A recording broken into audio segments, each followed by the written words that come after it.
Israel Iran युद्ध को लेकर बड़ी खबर। अमेरिका का ईरान पर बड़ा हमला, कई परमाणु ठिकानों को बनाया गया निशाना, फोर्डो पर बॉम्बर 2 से घातक हमले किए गए। तो आपको बता दें, ये बड़ी जानकारी तब सामने आई जब ईरान और इजराइल युद्ध अपने चरम पर है और अब इसमें अमेरिका की भी एंट्री हो चुकी है।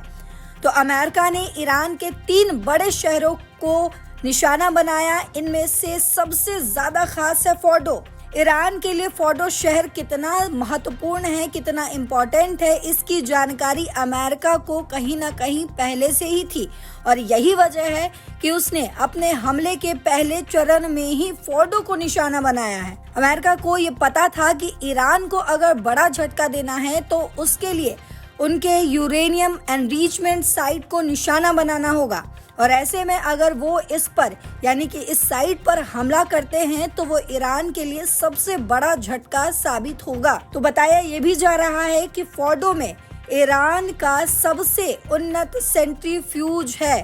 अमेरिका इसे तबाह करने की योजना काफी समय पहले से ही बना रहा था, कहीं ना कहीं क्योंकि अमेरिका नहीं चाहता कि ईरान परमाणु संपन्न देश बने। तो आपको बता दें कि इस साइट पर हमले से अमेरिका ने ईरान के परमाणु बम बनाने की योजना को काफी पीछे धकेल दिया है। साथ ही अमेरिका के राष्ट्रपति डोनाल्ड ट्रंप ने इस पर पोस्ट भी किया और कहा कि हमने ईरान के 3 परमाणु स्थलों पर अपना बहुत सफल हमला पूरा किया, जिसमें फोर्डो, नतांज और अस्फान शामिल है।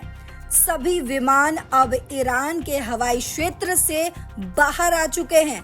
साथ ही उन्होंने ये भी कहा है कि प्राथमिक स्थल फोर्डो पर बमों का पूरा पेलोड गिराया गया है। तो ये जानकारी सामने आ रही है जब अमेरिका ने ईरान पर बड़े हमले किए और सिर्फ एक साइट पर ही नहीं बल्कि ईरान के 3 बड़े साइट्स पर हमले किए गए, जिसमें फोर्डो सबसे बड़ा निशाना बनाया गया। साथ ही अमेरिकी राष्ट्रपति डोनाल्ड ट्रंप की तरफ से ये भी कहा गया कि हमारे सभी विमान सुरक्षित रूप से अपने घर के रास्ते पर हैं।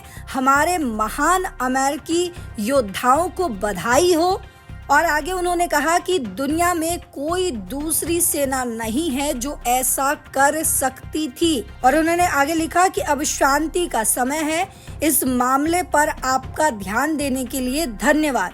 तो ये डोनाल्ड ट्रंप की तरफ से उनके x handle truth social platform पर पोस्ट किया गया और उन्होंने ये तमाम जानकारियां साझा की हैं। साथ ही आपको बता दें, संयुक्त राष्ट्र के महासचिव एंटोनियो ने अमेरिका के ईरान पर हमले को खतरनाक कदम बताया है। साथ ही उन्होंने कहा कि जो पहले से ही तनावपूर्ण क्षेत्र में अंतर्राष्ट्रीय शांति और सुरक्षा के लिए सीधा खतरा है। साथ ही उन्होंने कहा कि इस संघर्ष के तेजी से बेकाबू होने का खतरा बढ़ रहा है, जिसके नागरिकों, क्षेत्र और दुनिया के लिए भयानक परिणाम हो सकते हैं। तो इस नाजुक समय में अराजकता की स्थिति से बचना जरूरी है। सैन्य समाधान कोई रास्ता नहीं है, एकमात्र रास्ता कूटनीतिक है, एकमात्र उम्मीद शांति है। तो ये संयुक्त राष्ट्र के महासचिव एंटोनियो की तरफ से कहा गया। साथ ही इसमें बड़ी जानकारी आपको ये भी दे दे कि यमन में ईरान समर्थित हूती विद्रोहियों ने भी इस पर कहा है कि अगर ट्रंप प्रशासन इजराइल के सैन्य अभियान में शामिल होता है तो वे लाल सागर में अमेरिकी जहाजों पर हमले फिर से शुरू कर देंगे। आपको बता दें, यहूदियों ने मई में अमेरिका के साथ हुए समझौते के तहत इस तरह के हमलों पर रोक लगा दिया था, लेकिन अब उनका कहना है कि अगर ट्रंप प्रशासन इजराइल के सैन्य अभियान में शामिल होता है तो वो लाल सागर पर अमेरिकी जहाजों पर फिर से हमले शुरू कर सकते हैं।